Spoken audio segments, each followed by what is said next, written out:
আঠারো স্যার আমার ক্লাসও নিচ্ছিল।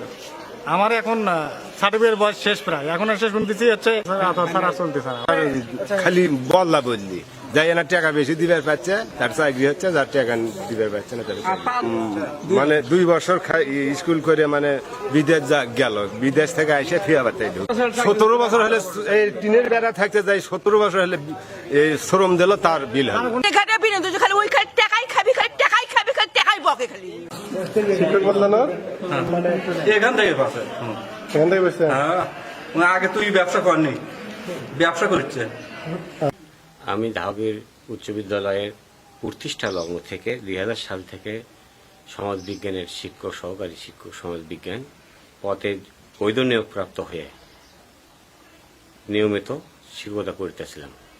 প্রধান শিক্ষক মহোদয় নিয়োগ বাণিজ্যের লক্ষ্যে আমার পোস্টে আরও অন্য শিক্ষক নিয়োগ দিয়ে তার এমপিও পাঠানোর জন্য পায়তারা করছে। আমি এই হীন কাজের জন্য তীব্র প্রতিবাদ করছি এবং প্রধানমন্ত্রীর দৃষ্টি আকর্ষণ করছি। সালে নিয়োগপ্রাপ্ত হন আর পাইছি হচ্ছে 2/11/2002-এ।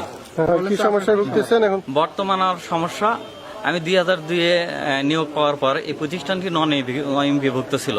প্রতিষ্ঠানে কোনো বিল্ডিং ছিল না, 3 সেটের একটা ঘর ছিল। সেই শুরুর থেকে আমি আজকে 18 বছর যাবৎ নিয়মিতভাবে আমি ক্লাস করি এবং 19 সালের দিকে আমার প্রতিষ্ঠানটা যখন এমপিও হয়, এমপিও বাবদ হেডমাস্টার আমার কাছ থেকে মোটা অঙ্কে টাকা নেয়। সব শিক্ষকেরই করোনা ভাতার নাম লিস্টে আছে, আমার নামটা নাই। তখন ওখানে আনোয়ারুল স্যার বলে যে আপনার নাম কেন নেই, আপনি কতদিন চাকরি করতেন? আমি বললাম স্যার আমি চাকরি করছি 18 বছর। তার নাম কেন নাই? আপনি ভালোভাবে খোঁজ নেন। আমি তখন মাধ্যমিক অফিসে যাই, ভালোভাবে খোঁজ খবর নিই। খোঁজ খবর নিয়ে দেখি স্টাফ প্যাটার্ন থেকে আমার নাম সরিয়ে রেখে ওখানে এক মহিলা শিক্ষকের নাম নিযুক্ত করে তার ব্যান বাইজ প্রেরণ করে। তখন আমি এইটা জানবার পায়া তখন আমি অভিযোগ দিই মাধ্যমিক অফিসে, টিএনও স্যারের বরাবরে, জেলা শিক্ষা অফিসারের বরাবরে, জেলা প্রশাসকের বরাবরে, তারপরে ডিডিওয়ে ডিজিতে আমি তখন অভিযোগ দিই। আর এই অভিযোগ দেওয়ার পরে হাইকোর্টে একটা আমি মামলা করি।